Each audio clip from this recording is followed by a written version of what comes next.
혹시 이런 생각을 해보신 적 있으신가요? 왜 나는 항상 이런 사람만 만날까? 왜 나는 이렇게 열심히 사는데 항상 제자리일까? 왜 나에게만 이런 일이 반복되는 걸까? 열심히 살아보려 해도 어느 순간 뒤를 돌아보면 또 똑같은 자리에 서 있는 자신을 발견하게 됩니다. 직장이 바뀌어도 갈등하는 사람은 늘 나타나고, 관계를 정리해도 비슷한 아픔이 다시 찾아오고, 새 출발을 다짐해도 어느새 예전의 패턴으로 돌아와 있습니다. 그럴 때 우리는 스스로를 자책하게 됩니다. 내 팔자가 이런 건가? 나는 안 되는 사람인가 하고요. 어떤 분들은 점을 보러 가기도 하고, 어떤 분들은 이사를 가기도 하고, 어떤 분들은 주변 사람을 모두 바꾸어 보기도 합니다. 하지만 신기하게도 장소가 바뀌고 사람이 바뀌어도 비슷한 고통은 또다시 찾아옵니다. 마치 그 불행이 나를 따라다니는 것처럼요. 오늘 부처님의 말씀을 통해 이 반복의 구조를 함께 들여다보고자 합니다.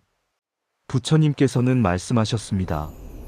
모든 것은 마음이 앞서가고, 마음이 이끌고, 마음이 만들어낸다. 이 말씀은 단순한 위로가 아닙니다. 우리가 반복하는 불행에는 반드시 이유가 있고, 그 이유를 이해할 수 있다면 끊을 수도 있다는 희망의 선언입니다. 운명은 정해진 것이 아닙니다. 업보는 바꿀 수 없는 저주가 아니라 우리가 선택으로 만들어가는 행위의 흐름입니다. 오늘 이 말씀을 들으시면서 오랫동안 혼자 짊어져 오셨던 무거운 짐을 조금이나마 내려놓으시길 바랍니다. 당신은 나쁜 사람이 아닙니다. 불운한 사람도 아닙니다. 다만 아직 그 반복의 패턴을 알아채지 못했을 뿐입니다. 그리고 오늘 그것을 함께 들여다보려 합니다. 어느 맑은 이른 아침 부처님께서는 제자들과 함께 기원정사 근처의 숲길을 천천히 걷고 계셨습니다. 새들이 맑게 지저귀고 이슬이 풀잎 위에 맺혀 햇살에 반짝이는 고요하고 아름다운 시간이었습니다. 공기는 서늘하고 청명했으며 발 아래에서는 마른 낙엽이 사각거리는 소리가 났습니다. 그때 제자 아난다가 조심스러운 표정으로 걸음을 늦추며 여쭈었습니다. 부처님, 저는 요즘 한 가지 의문이 생겼습니다. 제 주변에는 아무리 노력해도 같은 고통을 반복해서 겪는 사람들이 있습니다. 착하게 살려 해도 늘 비슷한 불행이 찾아옵니다. 어떤 이는 직장을 옮겨도 늘 같은 갈등을 겪고, 어떤 이는 연인을 바꾸어도 늘 같은 상처를 받습니다. 이것이 정해진 운명인 것입니까? 아니면 피할 수 있는 것입니까? 부처님께서는 잠시 멈추어 서서 길가에 핀 이름 모를 작은 꽃 한 송이를 바라보셨습니다. 그리고 조용히 미소를 지으시며 말씀하셨습니다. 아난다야, 오늘 내가 너희에게 7가지를 이야기해 주겠다. 이 7가지를 마음에 새긴다면 반복되는 고통의 사슬을 스스로 끊을 수 있을 것이다. 귀를 열고 들어라. 제자들은 발걸음을 멈추고 부처님 주위에 조용히 모여들었습니다. 숲속에 바람이 잔잔히 불어오고 나뭇잎들이 살랑살랑 흔들렸습니다. 그 자리에는 말로 표현하기 어려운 깊은 고요함이 내려앉았습니다. 첫 번째, 반복되는 불행은 징벌이 아니라 신호다. 사리푸트라가 진지한 표정으로 앞으로 나서며 여쭈었습니다. 부처님, 저는 어릴 적부터 늘 비슷한 어려움이 찾아왔습니다. 마치 하늘이 저를 벌하는 것 같다는 생각이 들 때가 있습니다. 어떤 이들은 저에게 전생에 죄를 많이 지어서 그렇다고 말합니다. 혹시 반복되는 고통은 전생의 잘못에 대한 대가인 것입니까? 아니면 이 생에서 무언가 잘못하고 있는 것입니까? 부처님께서는 고개를 천천히 저으시며 말씀하셨습니다. 사리푸트라야, 연못을 보아라. 고요한 연못에 돌 하나를 던지면 어떻게 되겠느냐? 파문이 일어납니다, 부처님. 그렇다. 파문은 동그랗게 퍼져나가 가장자리에 닿았다가 다시 중심으로 돌아온다. 이것을 두고 연못이 돌을 벌하는 것이라고 하겠느냐? 연못이 노하여 파문을 보내는 것이라고 하겠느냐? 사리푸트라가 고개를 저었습니다. 아닙니다. 그것은 그저 물의 이치일 뿐입니다.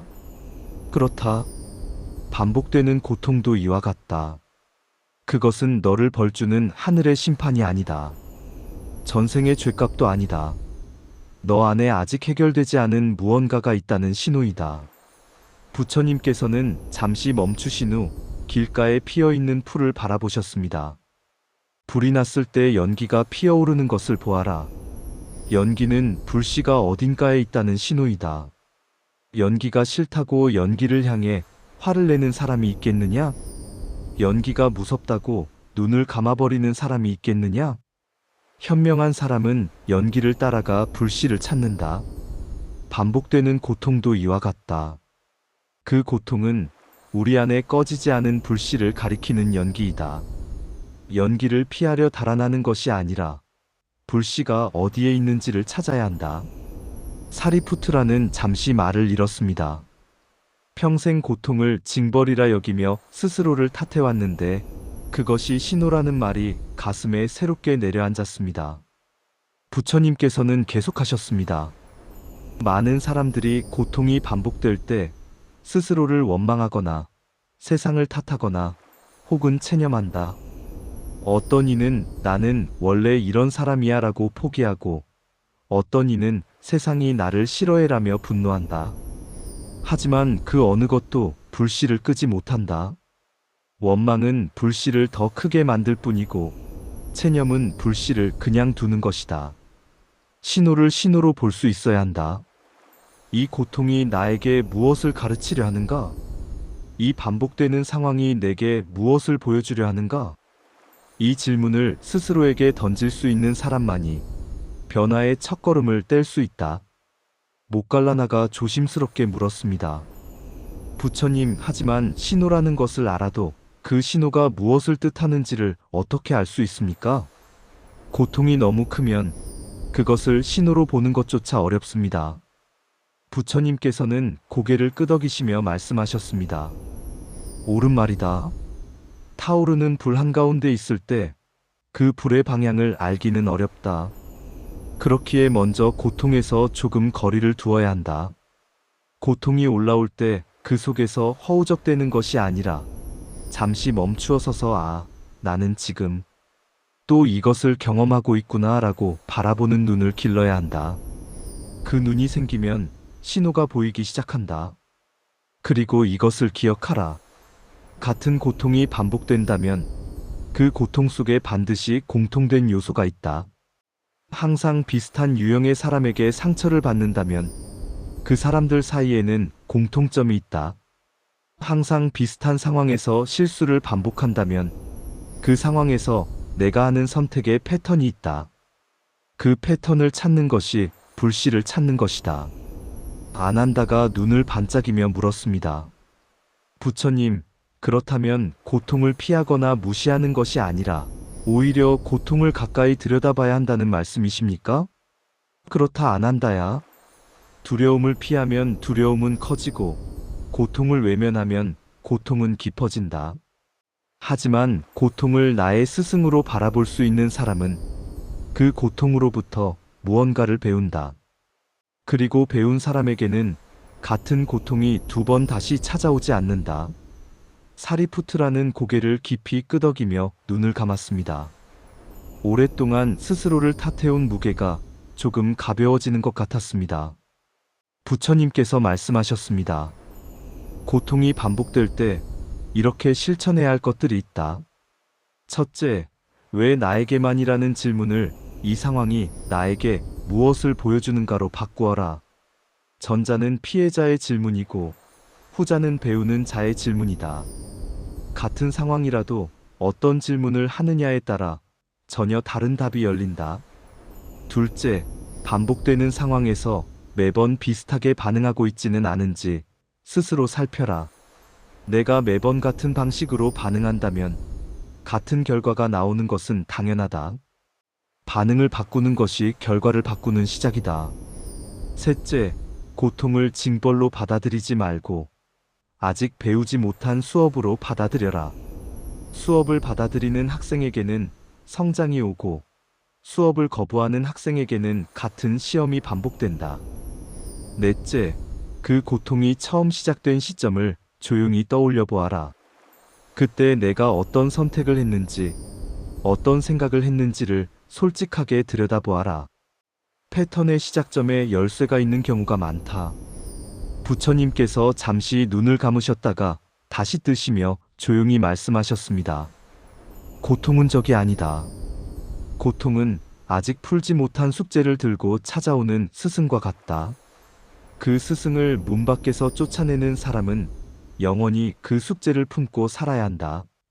하지만 스승을 맞아들이고 숙제를 마주하는 사람은 마침내 그 숙제로부터 자유로워진다. 두 번째, 고통을 피하려 할수록 고통은 커진다. 목갈라나가 주저하며 앞으로 나섰습니다. 부처님, 그렇다면 저희는 어떻게 해야 합니까? 고통스러운 감정이 올라올 때 저는 본능적으로 그것을 빨리 잊으려 하고 다른 것으로 마음을 돌리려 합니다. 일부러 바쁘게 움직이기도 하고 맛있는 것을 먹으러 가기도 하고 사람들과 어울리기도 합니다. 그런데 그렇게 해도 고통은 사라지지 않고 어느 순간 더 크게 돌아오는 것 같습니다. 그것이 잘못된 것입니까? 부처님께서는 잠시 고요히 목갈라나를 바라보시다가 발 아래 있는 작은 돌멩이 하나를 들어 올리셨습니다. 목갈라나야, 이 돌을 보아라. 지금 내가 이 돌을 연못의 물속에 억지로 눌러 담그려 한다고 생각해 보아라. 손에 힘을 주어 물속에 밀어 넣을 수 있다. 하지만 손을 놓는 순간 어떻게 되겠느냐? 목갈라나가 잠시 생각하다 말했습니다. 더 세게 튀어오를 것입니다. 그렇다. 억지로 눌러 놓을수록 놓는 순간 더 크게 튀어오른다. 마음도 이와 같다. 슬픔을 억누르면 더 무거워지고 두려움을 외면하면 더 짙어진다. 분노를 못 본 척하면 그것은 땅 속에서 뿌리를 내리고 어느 순간 예상치 못한 곳에서 솟아오른다. 부처님께서는 돌을 다시 부드럽게 땅에 내려놓으셨습니다. 많은 사람들이 고통스러운 감정을 피하기 위해 바쁨 속으로 숨는다. 쉬지 않고 일하고, 쉬지 않고 사람을 만나고, 쉬지 않고 무언가를 한다. 홀로 있는 순간 고통이 올라올까봐 두렵기 때문이다. 또 어떤 이들은 음식으로 달래고, 술로 잊으려 하고, 잠으로 덮어버리려 한다. 하지만 그것은 불씨 위에 재를 덮는 것과 같다. 겉으로는 꺼진 것처럼 보이지만 안에서는 여전히 타오르고 있다. 그리고 바람이 불면 언제든 다시 활활 타오른다. 안 한다가 조심스럽게 끼어들었습니다. 부처님, 그렇다면 고통스러운 감정이 올라올 때 어떻게 해야 합니까? 그냥 가만히 있어야 합니까? 그것도 쉬운 일이 아닌 것 같습니다. 옳다. 가만히 있는 것이 아니다. 바라보는 것이다. 감정이 올라올 때 그 감정에 휩쓸리지도 말고 그 감정을 억지로 밀어내지도 말고 잠시 멈추어 그 감정을 바라보아라. 아, 지금 나는 두려움을 느끼고 있구나. 아, 지금 나는 분노하고 있구나. 이렇게 감정에 이름을 붙이고 바라보는 것만으로도 감정은 힘을 잃기 시작한다. 부처님께서는 잠시 걸음을 멈추시고 개울 하나를 가리키셨습니다. 저 개울을 보아라. 물은 끊임없이 흐른다. 그런데 물길 한가운데 큰 돌이 있으면 어떻게 되겠느냐? 물이 돌을 피해 돌아서 흐릅니다. 그렇다. 물은 돌과 싸우지 않는다. 돌에 부딪혀 화를 내지도 않는다. 그냥 자연스럽게 돌아서 흐를 뿐이다. 감정도 이와 같다. 감정을 억누르거나 싸우지 말고 그 감정이 자연스럽게 흘러가도록 내버려 두어라. 감정은 본래 머물지 않는다. 억지로 붙잡지 않으면 감정은 흘러간다. 가섭이 조심스럽게 물었습니다. 부처님, 하지만 어떤 감정은 너무 오랫동안 머무는 것 같습니다. 슬픔이 몇 달이고 사라지지 않는 경우도 있습니다. 그것은 감정이 사라지지 않는 것이 아니라 계속 새로운 감정을 만들어내고 있는 것이다. 슬픔이 사라지지 않는 사람은 매일 그 슬픔을 다시 떠올리고, 다시 느끼고, 다시 이야기한다. 그것은 매일 같은 상처를 다시 긁는 것과 같다. 상처는 건드리지 않아야 낫는다.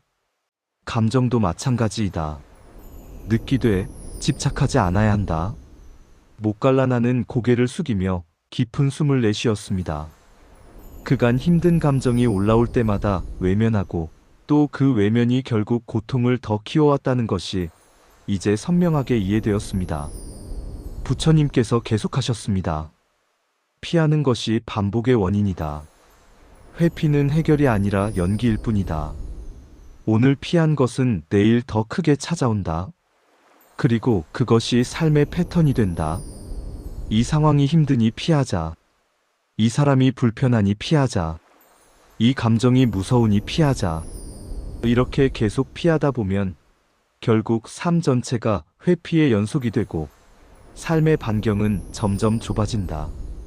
하지만 직면하는 사람은 다르다. 힘든 감정을 만나도 그것을 바라보고 불편한 상황을 만나도 그 안에서 배울 것을 찾고 두려운 선택 앞에서도 한 걸음 내딛는 사람. 그 사람의 삶은 회피하는 사람과 전혀 다른 방향으로 흘러간다. 부처님께서 말씀하셨습니다. 이렇게 실천해 보아라. 첫째, 불편한 감정이 올라올 때 그것을 밀어내지 말고 잠시 그 자리에 앉아서 바라보아라. 아, 지금 나는 두려움을 느끼고 있구나 라고 이름 붙이는 것만으로도 감정은 힘을 잃기 시작한다. 감정에 이름을 붙이는 행위는 감정의 주인이 되는 것이다. 둘째, 회피하던 대화나 상황이 있다면 그것을 직면할 작은 첫걸음을 내디뎌라. 단번에 모든 것을 해결하려 하지 않아도 된다. 오늘은 그 사람에게 문자 하나를 보내는 것만으로도, 오늘은 그 문제를 노트에 적어보는 것만으로도 충분하다. 셋째, 감정을 무시하는 대신 종이에 써보아라. 쓰는 행위는 안에서 맴돌던 감정을 밖으로 꺼내는 작업이다. 마음속에서만 맴돌던 것이 종이 위에 적히는 순간, 그것은 더 이상 내 안을 가득 채우지 않는다. 넷째, 오늘 하루 내가 어떤 감정을 외면했는지를 저녁에 조용히 되돌아보아라. 오늘 나는 무엇이 힘들었는가? 그리고 나는 그것을 어떻게 다루었는가? 이 질문을 매일 밤 자신에게 던지는 것이 변화의 시작이다. 부처님께서 잠시 눈을 감으셨다가 말씀하셨습니다.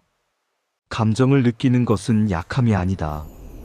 오히려 감정을 느낄 줄 아는 사람이 진정으로 강한 사람이다. 감정을 피하는 것이 진짜 약함이다. 왜냐하면 피하는 사람은 평생 그 감정에 지배당하기 때문이다. 반면 감정을 바라보고 마주하는 사람은 결국 그 감정으로부터 자유로워진다. 세 번째, 생각의 씨앗이 현실의 열매를 맺는다. 아난다가 조심스럽게 여쭈었습니다. 부처님, 저는 늘 어차피 안 될 것이다. 나는 운이 없다. 나에게는 좋은 일이 오래가지 않는다는 생각을 자주 합니다. 그런 생각이 드는 것을 막으려 해도 잘 되지 않습니다. 그런 생각이 실제로 삶에 영향을 미칩니까? 아니면 그냥 지나가는 생각일 뿐입니까? 부처님께서는 걸음을 멈추시고 길가에 무성하게 자란 잡초 한 무더기를 가리키셨습니다. 저 잡초를 보아라. 누군가 심으려 노력하지 않았음에도 저렇게 무성히 자라있다. 그 씨앗은 어디서 왔겠느냐? 바람에 날려왔을 것입니다. 그렇다. 씨앗은 아무도 모르는 사이에 날아와 땅에 떨어진다. 그리고 뿌리를 내리고 자라기 시작한다. 마음도 이와 같다. 우리가 의식하든 의식하지 않든 매일 수천 가지의 생각이 마음의 밭에 씨앗으로 떨어진다. 나는 안 된다는 생각은 그 씨앗 중 하나이다. 매일 반복적으로 떨어지는 씨앗이다. 씨앗은 속임이 없다. 잡초에 씨앗을 뿌리면 잡초가 나고 꽃에 씨앗을 뿌리면 꽃이 핀다. 매일 나는 불행하다는 생각을 반복하는 것은 매일 불행의 씨앗을 자신의 밭에 뿌리는 것과 같다. 그 씨앗이 쌓이고 쌓이면 어느 순간 그 밭은 불행한 생각들로 가득 차게 된다. 안 한다는 두 손을 모으며 고개를 끄덕였습니다. 자신이 그동안 얼마나 많은 부정적인 씨앗을 매일 스스로 뿌려왔는지가 문득 선명하게 느껴졌습니다. 부처님께서 계속하셨습니다. 생각은 눈에 보이지 않는다. 하지만 그것이 쌓이면 태도가 되고, 태도는 행동이 되고, 행동은 습관이 되고, 습관은 결국 삶이 된다. 나는 안 된다는 생각을 매일 하는 사람은 어느 순간 그것이 믿음이 된다. 믿음이 된 순간 그 사람은 진짜로 시도하지 않게 된다. 시도하지 않으니 결과도 없다. 결과가 없으니 역시 나는 안 되라는 생각이 더욱 굳어진다. 이것이 반복되는 불행의 구조이다. 사리푸트라가 진지하게 물었습니다. 부처님, 그렇다면 좋은 생각을 억지로 하면 됩니까? 나는 행복하다. 나는 잘 될 것이다 라고 억지로 반복하면 됩니까? 억지로 하는 것은 진정한 변화가 아니다. 억지로 밝은 생각을 하려 하면 마음은 저항한다. 중요한 것은 씨앗의 종류를 바꾸는 것이 아니라 씨앗을 바라보는 눈을 기르는 것이다.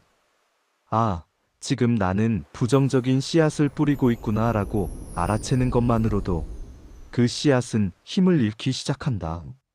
알아채는 것이 변화의 시작이다. 부처님께서는 작은 나무 하나를 가리키셨습니다. 저 나무를 보아라.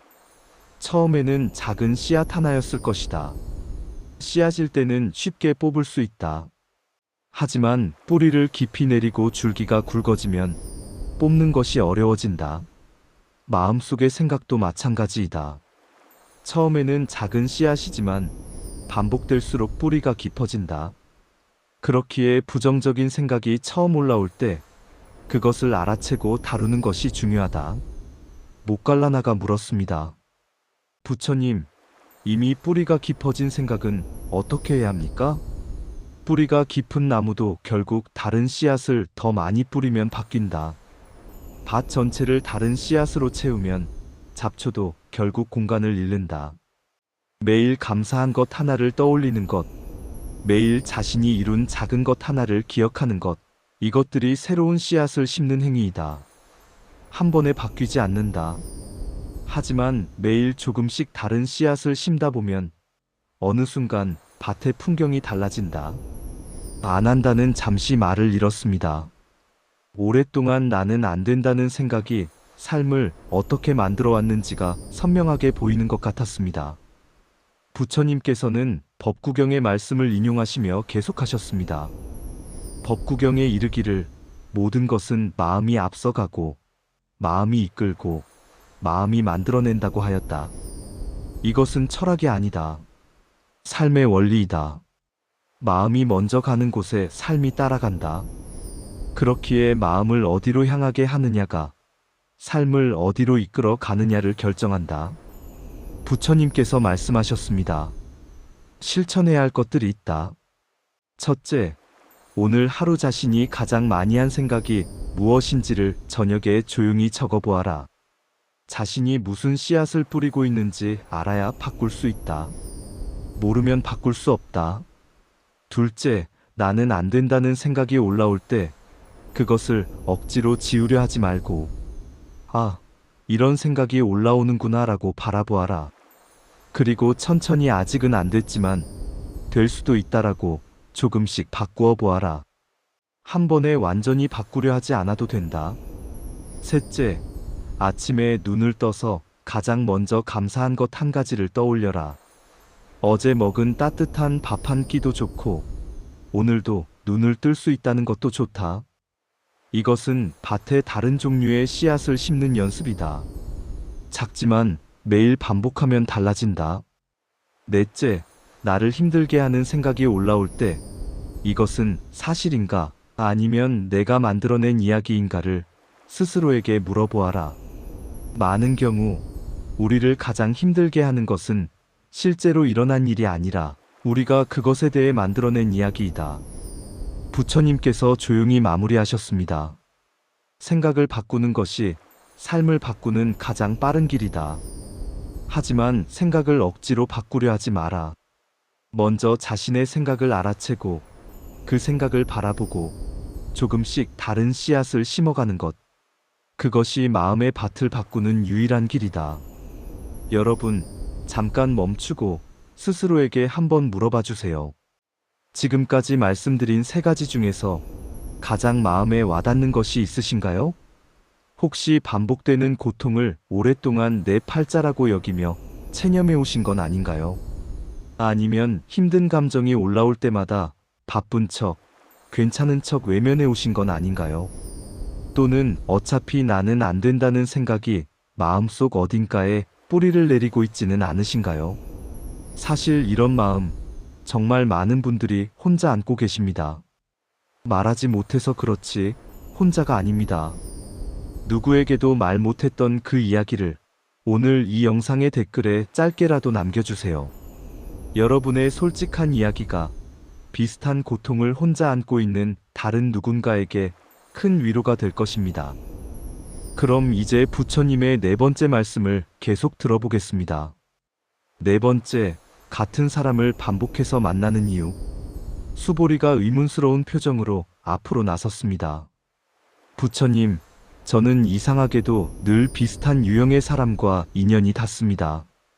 저를 이용하거나, 저를 무시하거나, 상처를 주는 사람들입니다. 한 사람과의 관계를 힘들게 끊어내도 어느 순간 또 비슷한 사람이 나타납니다.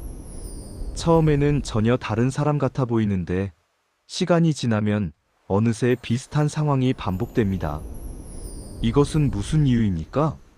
제가 특별히 나쁜 사람들과 인연이 있는 것입니까? 부처님께서는 조용히 미소를 지으시며 말씀하셨습니다. 수보리야, 거울 하나를 생각해 보아라. 거울 앞에 서면 거울 속에 무엇이 보이겠느냐? 제 자신이 보입니다. 그렇다. 거울은 내가 찡그리면 찡그리고 내가 웃으면 웃는다. 거울이 먼저 찡그리는 것이 아니다. 내가 먼저 찡그리기 때문에 거울도 찡그리는 것이다. 사람도 이와 같다. 우리가 만나는 사람들은 종종 우리 안에 무언가를 비추는 거울이 된다. 부처님께서는 잠시 멈추시고 말씀을 이으셨습니다. 같은 유형의 사람을 반복해서 만난다면 그것은 그 관계 속에서 아직 배우지 못한 무언가가 있기 때문이다. 자신을 소중히 여기지 못하는 사람은 자신을 소중히 여기지 않는 상대를 끌어당긴다. 경계를 말하지 못하는 사람은 경계를 넘는 상대를 반복해서 만난다. 이것은 우연이 아니라 패턴이다. 수보리는 눈시울이 붉어졌습니다. 오랫동안 모든 것이 상대의 탓이라고만 생각해왔는데 자신 안에도 그 관계를 허용해온 무언가가 있었다는 사실이 처음으로 선명하게 느껴졌습니다. 안 한다가 조심스럽게 물었습니다. 부처님, 하지만 상처를 준 것은 상대입니다. 자신을 소중히 여기지 못하는 것과 상대에게 상처를 받는 것이 무슨 관계가 있습니까? 좋은 질문이다. 안 한다야.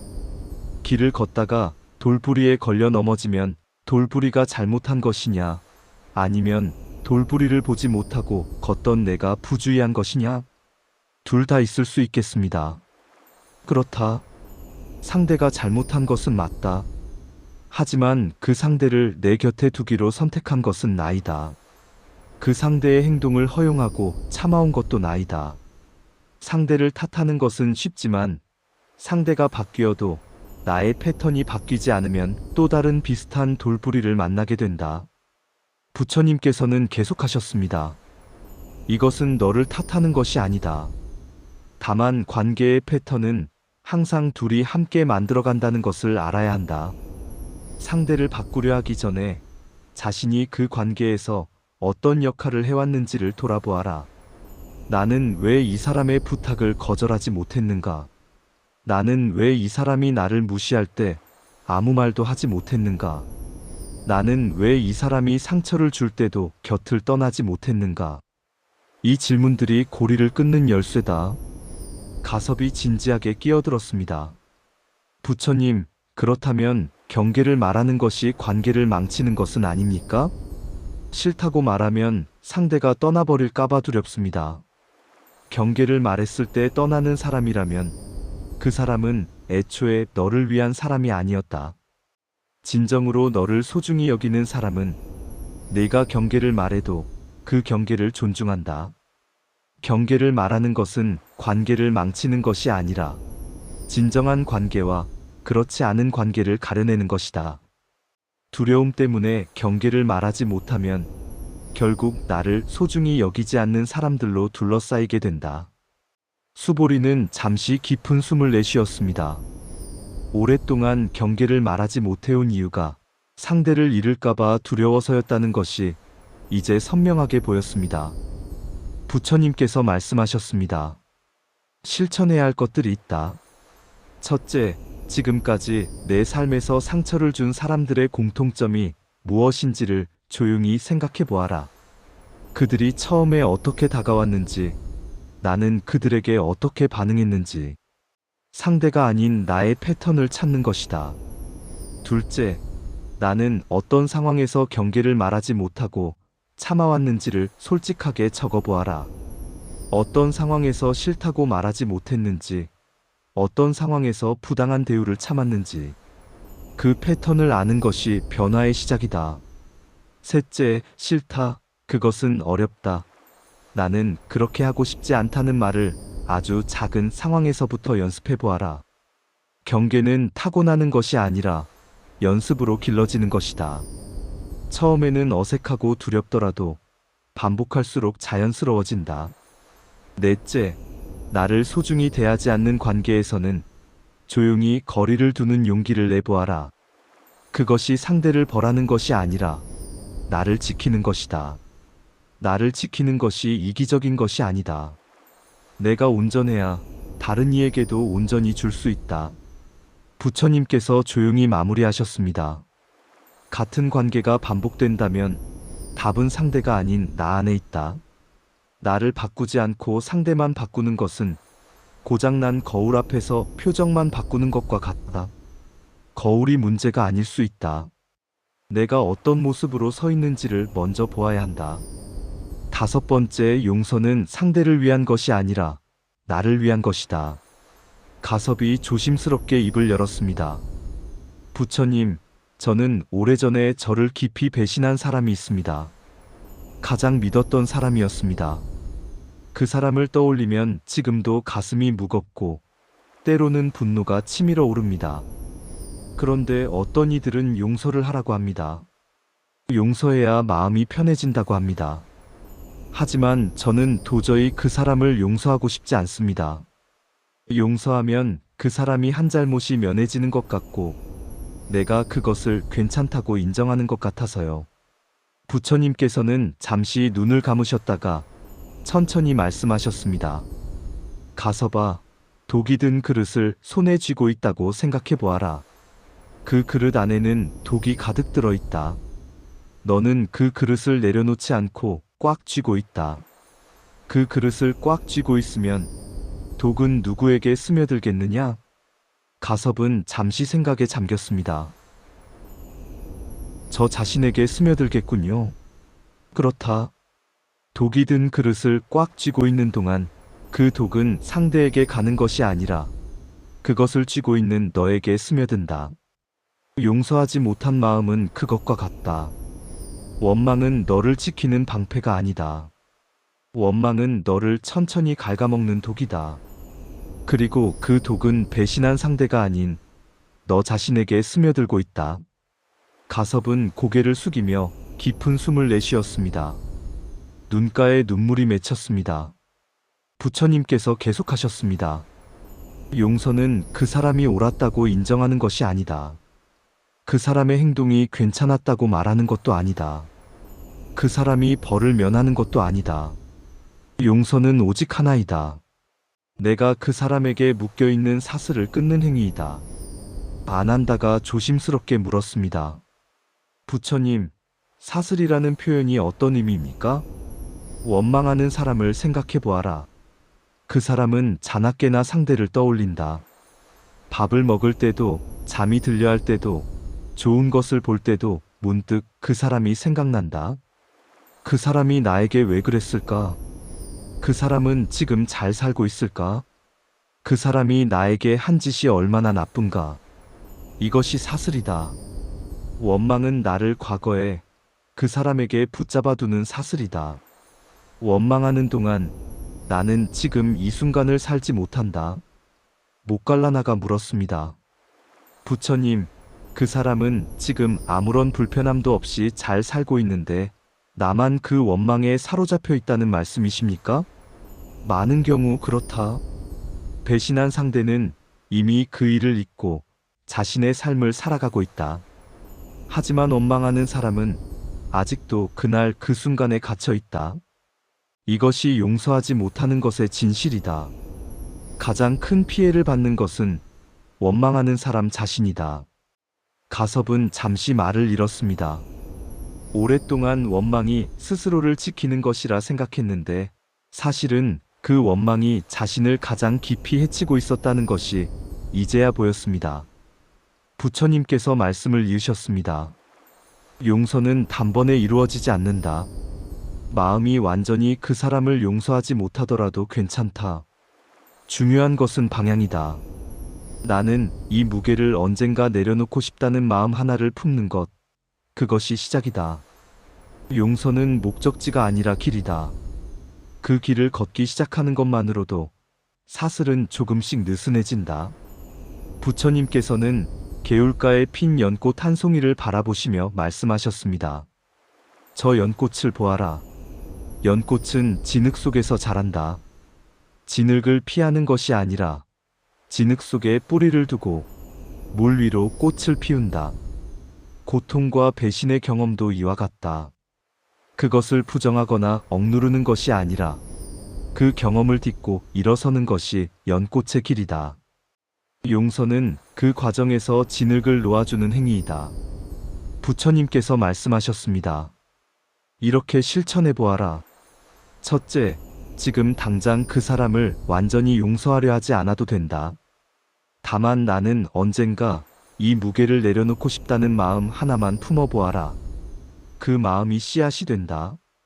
둘째, 그 사람에 대한 원망이 올라올 때 그 감정이 지금 나를 얼마나 지치게 하는지를 느껴보아라. 이 원망이 나를 얼마나 소진시키고 있는가. 그 무게를 느끼는 것이 놓아줄 힘을 만든다. 셋째, 용서하는 것은 나를 위한 것이다라는 말을 하루에 한 번씩 조용히 스스로에게 말해보아라. 처음에는 믿기지 않더라도 반복하다 보면 그 말이 마음속에 뿌리를 내리기 시작한다. 넷째, 아직 용서가 완전히 어렵다면 나는 그 사람에 대한 원망에서 조금씩 자유로워지고 있다는 말로 시작해보아라. 완전한 용서가 아니라 조금씩의 자유를 향해 걷는 것이다. 부처님께서 조용히 마무리하셨습니다. 용서는 단번에 이루어지지 않는다. 그러나 용서를 향해 걷기 시작하는 순간 이미 사슬은 느슨해지기 시작한다. 그리고 어느 날 문득 그 사람을 떠올려도 더 이상 가슴이 무겁지 않은 날이 온다. 그날이 바로 네가 자유로워지는 날이다. 여섯 번째, 작은 행동 하나가 업보의 방향을 바꾼다. 아난다가 조용히 물었습니다. 부처님, 오늘 말씀을 들으며 마음으로는 알겠습니다. 하지만 막상 삶으로 돌아가면 너무나 무겁고 지쳐 있어서 아무것도 할 수 없을 것 같습니다. 그리고 저처럼 오랫동안 같은 패턴을 반복해온 사람이 정말로 변할 수 있습니까? 이미 너무 늦은 것은 아닌지, 이미 너무 많이 굳어버린 것은 아닌지 두렵습니다. 부처님께서는 발걸음을 멈추시고 길가에 넓적한 돌 위에 떨어지는 이슬방울 하나를 바라보셨습니다. 이슬방울이 돌 위에 살며시 내려앉는 소리는 거의 들리지 않았습니다. 저 이슬방울을 보아라. 하나의 이슬방울은 돌에 아무런 흔적도 남기지 못한다. 내일도 모레도 마찬가지이다. 한 달이 지나도 1년이 지나도 흔적이 보이지 않을 수 있다. 하지만 100년이 지나고 1000년이 지나면 어떻게 되겠느냐? 아난다가 조용히 말했습니다. 돌에 구멍이 뚫릴 것입니다. 그렇다. 단 하나의 이슬방울이 돌을 뚫는 것이 아니다. 매일 같은 자리에 떨어지는 이슬방울들이 쌓이고 쌓여 결국 단단한 돌을 뚫는다. 변화는 하루아침에 이루어지지 않는다. 하지만 작은 행동이 매일 반복될 때 그것은 반드시 흔적을 남긴다. 부처님께서는 숲길을 다시 천천히 걸으시며 말씀하셨습니다. 큰 결심이 아니어도 된다. 오늘 단 하나의 다른 선택이면 된다. 늘 화를 냈던 자리에서 오늘 한번 숨을 고르고 참아보는 것. 늘 회피하던 것을 오늘 한 걸음 직면해보는 것. 늘 스스로를 탓하던 마음에 오늘 처음으로 그럴 수도 있었겠다고 말해주는 것.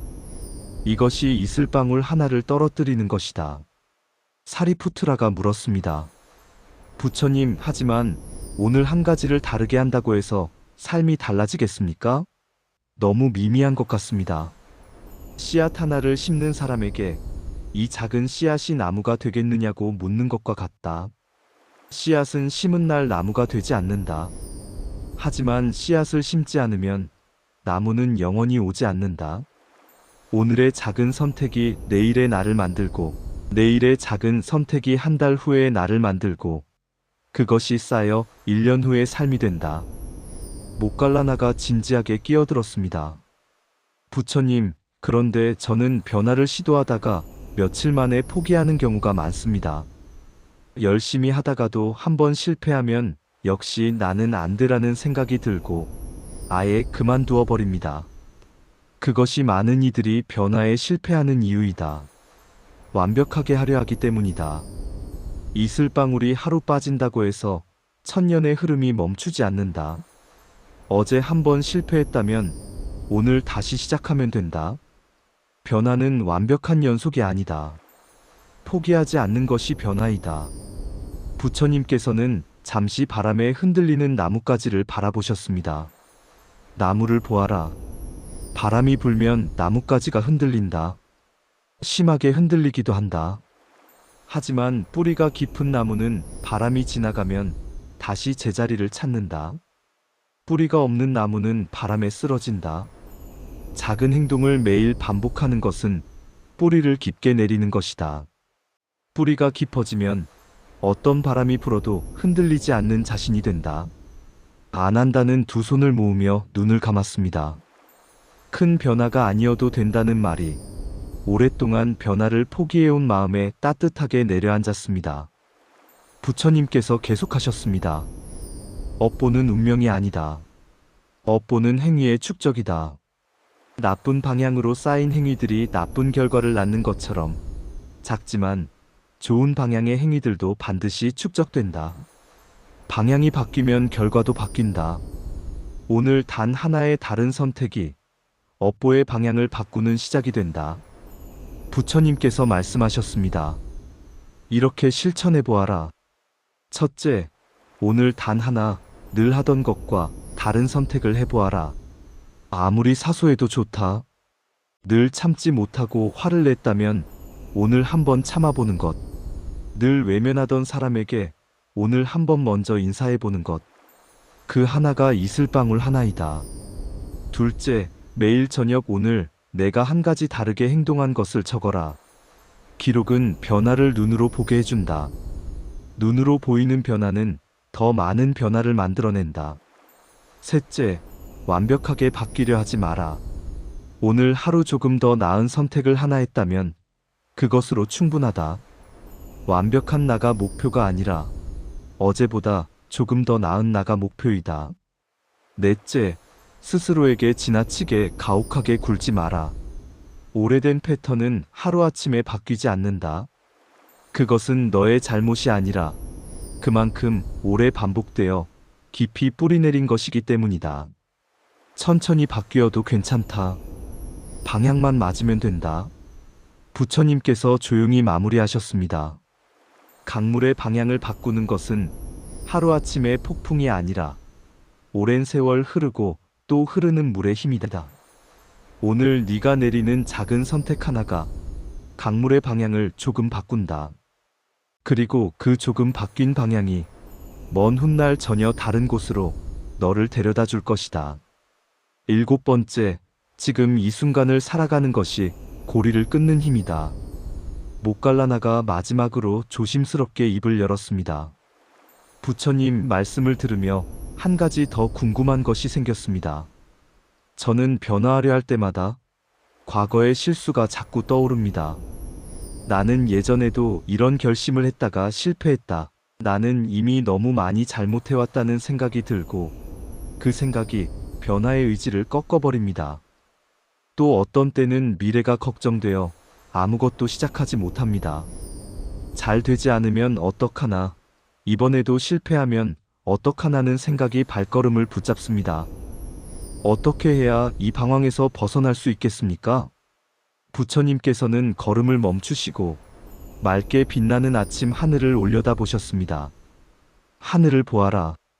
저 구름은 지금 이 순간 흘러가고 있다. 어제의 구름은 이미 사라졌고 내일의 구름은 아직 오지 않았다. 지금 이 순간 눈앞에 있는 것은 오직 지금 흘러가는 저 구름뿐이다. 하지만 많은 사람들이 사라진 어제의 구름을 붙잡으려 한다.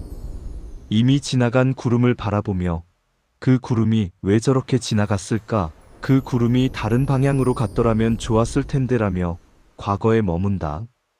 또 어떤 사람들은 아직 오지 않은 내일의 구름을 미리 걱정한다. 내일 구름이 오면 어떡하지? 내일 비가 오면 어떡하지? 그 사이에 지금 이 순간 흘러가는 아름다운 구름을 보지 못한다. 아난다가 조용히 물었습니다. 부처님, 과거를 돌아보지 말아야 한다는 것입니까? 과거를 통해 배우는 것이 중요하다고 하셨는데 그것과 어떻게 다른 것입니까? 좋은 질문이다. 과거를 배움으로 바라보는 것과 과거에 갇히는 것은 다르다. 과거의 실수를 돌아보며 그때 나는 무엇을 배웠는가를 묻는 것은 지혜이다. 하지만 과거의 실수를 돌아보며 나는 그때 왜 그랬을까? 나는 정말 못난 사람이야 라며 자신을 탓하는 것은 집착이다. 지혜는 과거로부터 배우고 현재로 돌아오지만 집착은 과거에 머물러 현재를 잃는다. 부처님께서는 말씀을 이으셨습니다. 과거는 이미 지나갔다. 그것을 바꿀 수 있는 사람은 이 세상에 없다. 미래는 아직 오지 않았다. 그것에 대해 미리 걱정하는 것은 아직 내리지 않은 비에 미리 옷을 다 적시는 것과 같다. 오직 지금 이 순간만이 우리가 실제로 살 수 있는 곳이다. 사리푸트라가 진지하게 물었습니다. 부처님, 하지만 지금 이 순간에 집중하는 것이 왜 업보의 고리를 끊는 것과 관련이 있습니까? 업보의 고리를 끊는 것도, 새로운 씨앗을 심는 것도, 다른 선택을 하는 것도 모두 지금 이 순간에만 가능하다. 과거에 갇혀있는 사람은 변화를 시작할 수 없다. 미래를 걱정하는 사람도 변화를 시작할 수 없다. 오직 지금 이 순간 깨어있는 사람만이 지금 이 순간 다른 선택을 내릴 수 있다. 그 선택이 쌓여 업보가 된다. 부처님께서는 잠시 눈을 감으셨다가 천천히 뜨시며 말씀하셨습니다. 지금 이 순간에 온전히 있다는 것은 아무것도 하지 않는 것이 아니다. 지금 걷고 있다면 걷는 것에 온전히 있는 것, 지금 누군가와 이야기하고 있다면 그 사람에게 온전히 있는 것, 지금 밥을 먹고 있다면 그 밥의 맛에 온전히 있는 것이다. 과거를 되씹거나 미래를 걱정하면서 걷는 사람은 걷고 있지만 걷는 것이 아니다. 지금 이 순간을 살고 있지 않다. 목갈라나는 천천히 고개를 들어 하늘을 바라보았습니다. 아침 햇살이 따뜻하게 얼굴 위에 내려앉았습니다. 오랫동안 과거와 미래 사이를 떠돌았던 마음이 지금 이 자리, 이 햇살 속으로 조용히 돌아오는 것 같았습니다. 부처님께서 계속하셨습니다. 과거를 원망하고 미래를 두려워하는 사람은 언제나 지금 이 순간을 잃는다. 그리고 그 순간들이 모여 한 사람의 삶이 된다. 결국 과거를 원망하며 미래를 걱정하며 산 사람의 삶은 그 원망과 걱정으로 채워진 삶이 된다. 반면 지금 이 순간에 깨어있는 사람의 삶은 그 깨어있음으로 채워진 삶이 된다. 수보리가 조용히 물었습니다. 부처님, 지금 이 순간에 있으려 해도 생각이 자꾸 과거와 미래로 달려갑니다. 어떻게 하면 지금 이 순간으로 돌아올 수 있습니까? 가장 쉽고 빠른 방법은 몸을 느끼는 것이다. 지금 발바닥이 땅에 닿는 느낌을 느껴보아라. 지금 숨이 코로 들어오고 나가는 것을 느껴보아라. 지금 손이 느끼는 온도를 느껴보아라. 몸은 언제나 지금 이 순간에 있다. 몸의 감각으로 주의를 가져오면 마음도 지금 이 순간으로 돌아온다. 목갈라나는 두 손을 모으며 깊이 고개를 숙였습니다. 오랫동안 과거와 미래를 오가며 지금 이 순간을 잃어왔던 자신이 이제 조금 보이는 것 같았습니다. 부처님께서 말씀하셨습니다. 이렇게 실천해 보아라. 첫째, 과거의 실수가 떠오를 때 그것은 이미 끝났다. 지금의 나는 그것을 통해 배웠다고 스스로에게 말해라. 과거는 바꿀 수 없지만 과거를 바라보는 시각은 바꿀 수 있다. 둘째, 미래의 걱정이 밀려올 때 지금 이 순간 몸의 감각을 느껴보아라. 발바닥이 땅에 닿는 느낌, 숨이 들고 나는 느낌, 손이 느끼는 온도. 그것이 현재로 돌아오는 가장 빠른 길이다. 셋째, 하루 중 단 5분만이라도 아무것도 하지 않고 지금 이 순간 존재하는 것 자체에 집중하는 시간을 가져라. 눈을 감고 호흡에 집중하고 지금 이 순간에 온전히 머물러 보아라. 그 5분이 하루를 바꾸고 하루가 삶을 바꾼다. 넷째, 오늘 하루 내가 살고 있는 이 순간이 이미 충분히 소중하다는 것을 기억하라. 더 나은 미래를 위해서만 사는 것이 아니라 지금 이 순간 자체가 삶이라는 것을 기억하라. 부처님께서 조용히 마무리하셨습니다. 지금 여기에 온전히 있는 것, 그것이 가장 위대한 수행이다. 화려한 의식도 먼 여행도 필요 없다. 지금 이 순간 이 자리에서 깨어 있는 것, 그것이 업보의 고리를 끊는 가장 근본적인 힘이다. 숲길 끝에서 부처님께서 발걸음을 멈추셨습니다. 아침 햇살이 나뭇잎 사이로 쏟아져 내려와 땅 위에 황금빛 무늬를 그렸습니다. 새들의 노랫소리가 멀리서 들려오고 바람이 숲 전체를 조용히 흔들었습니다. 그 고요하고 아름다운 순간 부처님께서 제자들을 향해 조용히 말씀하셨습니다. 오늘 내가 말한 7가지를 기억하라.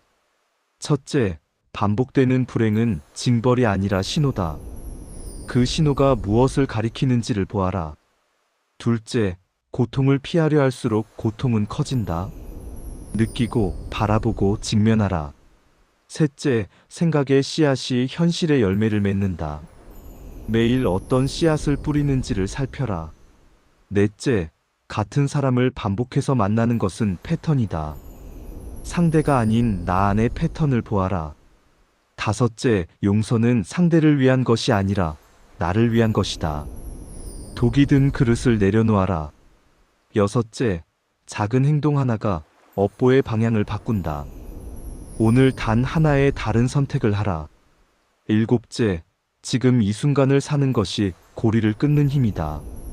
과거도 미래도 아닌 지금 여기에 있어라.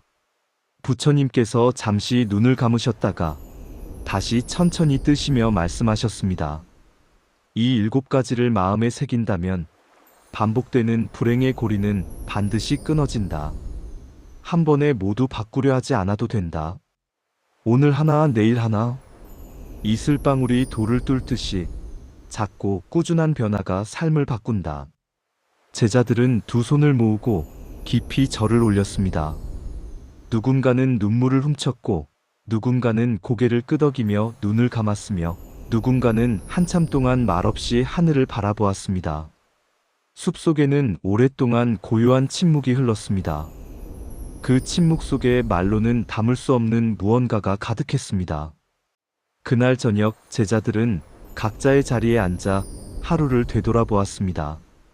자신이 어떤 씨앗을 뿌렸는지, 어떤 감정을 외면했는지, 어떤 관계에서 패턴을 반복했는지를, 그리고 처음으로 그 모든 것을 스스로를 탓하는 시선이 아닌 따뜻한 이해의 눈으로 바라보기 시작했습니다. 변화는 그날 저녁 그 조용한 자리에서 이미 시작되고 있었습니다. 여러분, 오늘 부처님의 말씀은 어떠셨나요? 매일 똑같이 반복되는 것 같은 삶도 오늘 이 순간 단 하나의 다른 선택으로 조금씩 달라질 수 있습니다. 완벽하게 바뀌지 않아도 괜찮습니다. 오늘 하루 딱 하나만 다르게 해보세요. 늘 외면하던 감정을 오늘 한번 바라보는 것. 늘 참지 못하던 것을 오늘 한번 참아보는 것. 그것이 이슬방울 하나입니다. 오늘 영상이 마음에 닿으셨다면 좋아요와 구독 부탁드립니다. 그것이 이 말씀을 더 많은 분들께 전할 수 있는 힘이 됩니다. 그리고 오늘 가장 마음에 와닿은 한 가지를 댓글에 남겨주세요. 여러분의 이야기가 오늘도 누군가의 하루를 바꿀 수 있습니다. 평안한 하루 보내시고 다음 영상에서 또 만나요. 감사합니다.